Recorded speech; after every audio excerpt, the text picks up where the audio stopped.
अस्सलाम वालेकुम स्टूडेंट्स। आज का ये हमारा फर्स्ट लेक्चर है अपनी सीरीज़ का, जो हम 40 डेज़ में हम अपना ग्रामर को कंप्लीट करेंगे। उसका फर्स्ट लेक्चर है जिसमें आज हम आपको बेसिक चीज़ें पढ़ाएंगे। और सबसे पहले हम इसमें डेफिनेशन, ग्रामर की डेफिनेशन को देखेंगे। उसके बाद लेटर्स को देखेंगे, वर्ड और सेंटेंस और सेंटेंस के काइंड्स। तो सबसे पहले हम ग्रामर की डेफिनेशन को देखते हैं कि ग्रामर है क्या। जो चीज़ पढ़नी है वो हमें, ग्रामर इतनी इम्पोर्टेंट क्यों है पढ़ने के लिए, और ग्रामर की असल मीनिंग क्या है। तो हम सबसे पहले ग्रामर को समझने की कोशिश करते हैं कि ग्रामर है क्या। तो डेफिनेशन यूँ है कि grammar is an art of putting the right words on the right place. तो जो ग्रामर है वो एक ऐसा कानून या कायदा है जो सही अल्फाज को सही प्लेस पे रखता है। मतलब कि ऐसा एक रूल है, ऐसा एक कायदा है जो हमें अल्फाज को सही इस्तेमाल करने का तरीका बताता है। उसे हम ग्रामर कहते हैं। ग्रामर के बगैर हम कोई भी लफ्ज़, कोई भी अल्फाज हैं, वो सही तरीके से इस्तेमाल नहीं कर सकते जब तक हम ग्रामर को सही तरीके से समझेंगे नहीं। तो डेफिनेशन आपने ये देखी कि ग्रामर की जो डेफिनेशन है वो कहती है कि अगर ऐसा रूल, ऐसा कायदा जो सही अल्फाज को सही प्लेस पे यूज़ करने का तरीका बताए, तो उसे हम ग्रामर कहेंगे। सेकंड हम आपको बताते हैं कि लेटर क्या है। What is letter? Simple definition आपको हमने यहाँ पे बताई है कि letter is the sound of alphabet. Letter क्या है? साउंड ऑफ अल्फ़ाबेट है। जो लेटर है वो अल्फ़ाबेट के साउंड को हम लेटर कहेंगे। मतलब कि अल्फ़ाबेट, जो भी अल्फ़ाबेट है इंग्लिश में, उसका जो आवाज़ है उसको हम लेटर कहेंगे। लेटर कौन कौन से हैं? जैसे कि A B C D E F ऐसे जेड तक सारे लेटर हैं। ठीक है। उसके बाद हम चले आते हैं जो लेटर के काइंड्स पे, कि लेटर्स के काइंड्स कितने हैं। तो लेटर के काइंड्स बेसिकली दो है। नंबर फर्स्ट पे कॉन्सोनेंट, नंबर सेकंड पे वॉवेल। ठीक है। तो सबसे पहले हम देखते हैं कॉन्सोनेंट हम किसे कहते हैं और वॉवेल हम किसे कहते हैं। तो कॉन्सोनेंट हम किसे कहते हैं? Consonant is the letter which is known and read. ठीक है। तो कॉन्सोनेंट हम किसे कहते हैं कि ऐसा ऐसे लफ्ज, ऐसे लेटर्स जिसका जो उच्चार है, जिसका जो प्रोनाउंसिएशन है वो छुपा हुआ नहीं हो। क्या नहीं हो? उसका जो प्रोनाउंसिएशन है, जो उसका उच्चार है वो छुपा हुआ नहीं हो। जैसे कि B C D F G H J K, जो जैसे उसका उच्चार है वो ही आ रहा है। उसका कोई छुपा हुआ उच्चार नहीं है, जो प्रोनाउंसिएशन है वो छुपा हुआ नहीं है। तो उसे हम कॉन्सोनेंट कहेंगे। इंग्लिश की जो एबीसी है उसमें 21 का कॉन्सोनेंट है। और उसके बाद हम चले जाते हैं वॉवेल पे। What is vowel? वॉवेल क्या है? Vowel is a letters which help to make the word. Vowel हम किसे कहते हैं कि लेटर्स लेटर्स या ऐसे लेटर जो लफ्ज़ को बनाने में हेल्प करें, लफ्ज़ को बनाने में हेल्प करें। विदाउट वॉवेल आप कोई भी लफ्ज़ नहीं बना पाओगे। विदाउट वॉवेल लफ्ज़ नहीं बनेगा। ठीक है। क्यों नहीं बनेगा? जैसे कि वॉवेल 5 है, ए ई आई ओ यू। इनके बगैर आप अपना जो लफ्ज़ है वो नहीं बना सकते। जैसे कि हमने आपको एग्जांपल दिया, जैसे कि हेल्प। तो हेल्प में क्या आ जाता है? वॉवेल कौन सा है? ई। एच के बाद वॉवेल आता है। रन, यू क्या है? वॉवेल है। बेस्ट, इसके अंदर भी ई है, वॉवेल है। गुड, इसमें 2 वॉवेल हैं, ओ। ठीक है। तो विदाउट वॉवेल आप कभी भी आप वर्ड नहीं बना पाओगे। वॉवेल के बगैर वर्ड नहीं बनेगा। तो वॉवेल इसे कहते हैं। ठीक है। यहाँ तक क्लियर है? उसके बाद चले आते हैं हम वर्ड पे। वर्ड हम किसे कहते हैं? लफ्ज़ किसको कहते हैं? What is word? A group of letter which give a complete meaning is called the word. Letter ऐसा लेटर का ग्रुप जो एक कंप्लीट मीनिंग दे वर्ड की, उसे हम वर्ड कहेंगे। ठीक है। सिंपल यही है कि ऐसा एक लेटर का वर्ड है, ग्रुप है, जो एक हमें मीनिंग देता है, वर्ड की एक, लफ्ज़ की एक मीनिंग दे रहा है, तो उसे हम वर्ड बोलेंगे। जैसे कि चेयर, चेयर मीन्स आपको पता है चेयर किसे कहते हैं, कुर्सी को कहते हैं। बुक किसे कहते हैं, किताब को कहते हैं। ईट खाने को कहते हैं। तो इसकी क्या है, मीनिंग निकल के आती है। जिस वर्ड की मीनिंग निकले, जिस वर्ड में मीनिंग निकले, ये जो BOOK ये क्या है, लेटर्स हैं। ये मिल के हमें क्या बता रहे हैं, किसकी स्पेल बता रहे हैं, बुक की। बुक की मीनिंग क्या है, किताब। तो बहुत सारे लेटर मिल के एक मीनिंगफुल वर्ड बनाएं, उसे हम वर्ड कहेंगे। यहाँ तक क्लियर है। आगे हम चलते हैं सेंटेंस पे।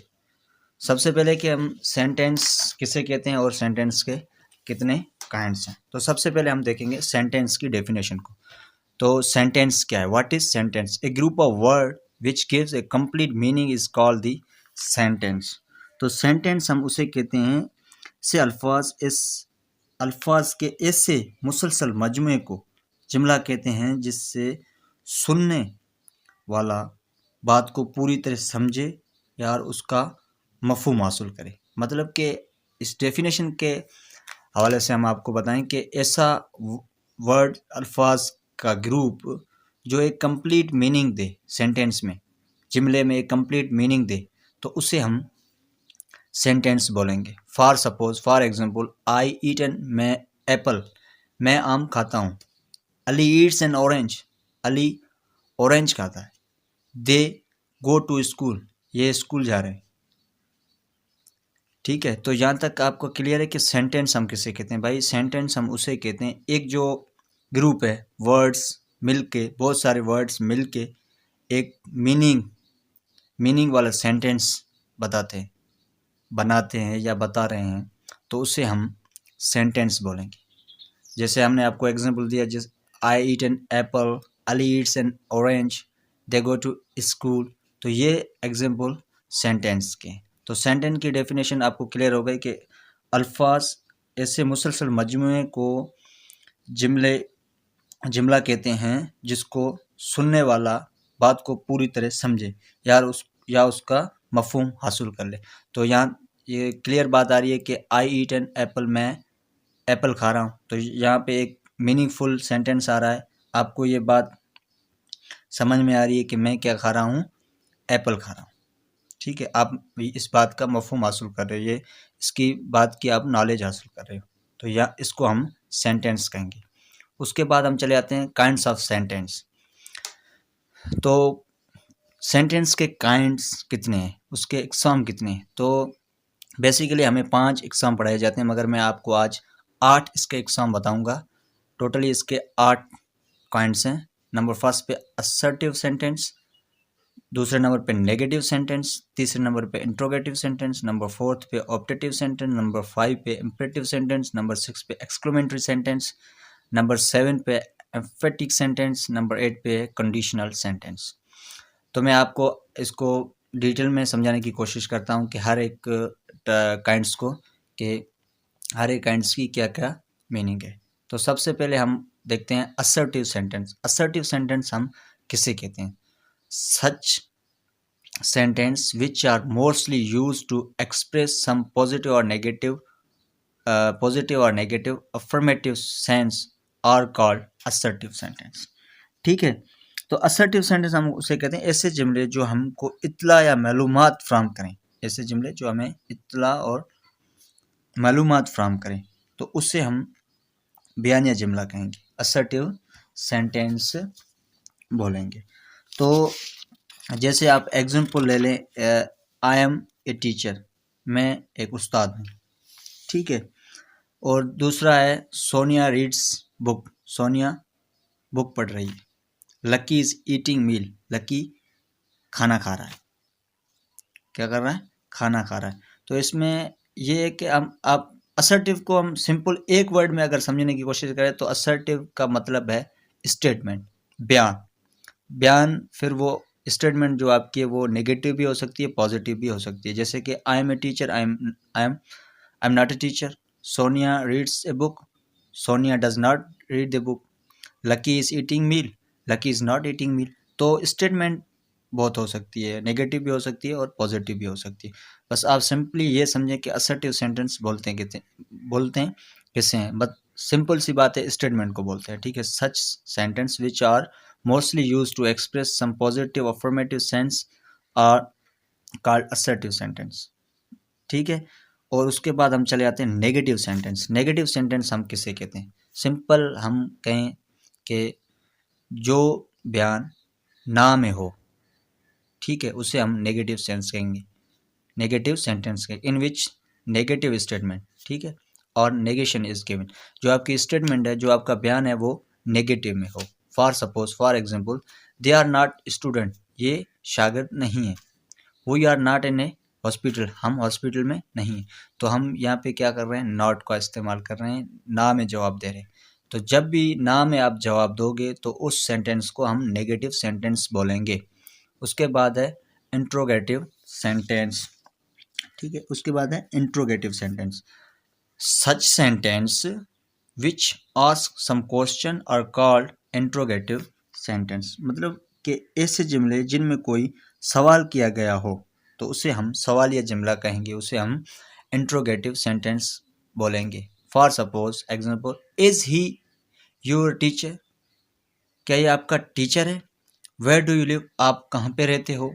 तो यहाँ पे हम क्या पूछ रहे हैं? एक सवाल पूछ रहे हैं, यहाँ पे हम एक क्वेश्चन पूछ रहे हैं। इसमें आपको पीछे से एक क्वेश्चन मार्क की निशानी लगाना बहुत ज़रूरी होता है। अगर आप क्वेश्चन मार्क की निशानी इसमें नहीं लगाओगे तो आपका जो सेंटेंस है वो गलत हो जाएगा, ठीक है। ये आप बात ध्यान में रखें। उसके बाद हम चले आते हैं ऑप्टेटिव सेंटेंस, ठीक है। ऑप्टेटिव सेंटेंस मतलब कि ए सेट ऑफ वर्ड्स और verb which expresses wishes or blessing. Optative sentence हम उसे कहते हैं, ये दुआइमी या फिर तमनाई जुमले, ठीक है, उसे हम उर्दू में तमनाई जुमले कहते हैं। ऐसे जुमले जिनमें किसी ख्वाहिश का इजहार पाया जाए, ऐसे जुमले जिसमें ख्वाहिश का इजहार पाया जाए, उसे हम ऑप्टेटिव जुमले कहते हैं। जैसे कि oh God bless her, your blessing. दूसरा है oh my lord, oh my lord give him sense. तो यहाँ पे क्या है कि पहले में क्या है? Oh my lord, oh my lord bless her your blessing. ए खुदा, इसको अपनी नेमतें अता करे। और दूसरा हमारा sentence oh my lord give him sense, ए खुदा इसको अक्ल दे। तो यहाँ पे आपको क्लियर है कि ऑप्टेटिव सेंटेंस किसे कहते हैं। ऑप्टेटिव सेंटेंस ऐसा जुमला जिसमें आपकी क्या हो? ख्वाहिश, ठीक है, ख्वाहिश का इजहार पाया जाए, उसे हम ऑप्टेटिव सेंटेंस बोलेंगे। उसके बाद है इम्परेटिव सेंटेंस।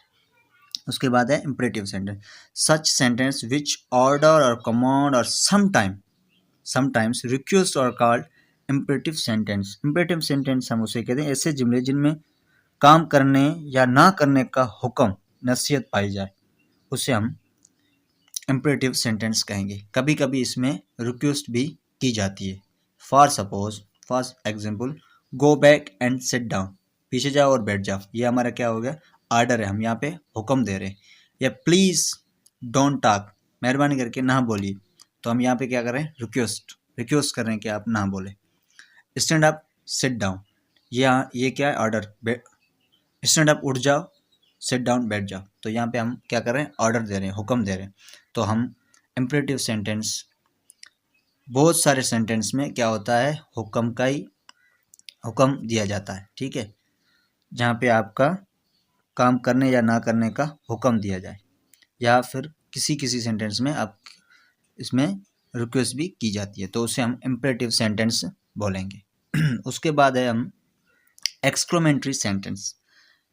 एक्सक्लेमेटरी सेंटेंस हम किसे कहते हैं? These kinds of sentence show strong sudden feeling और emotion, mostly what, how, so and such structure are used and at end of sentence exclamation mark आपको लगानी पड़ेगी इसमें, इज प्लेस्ड, ठीक है।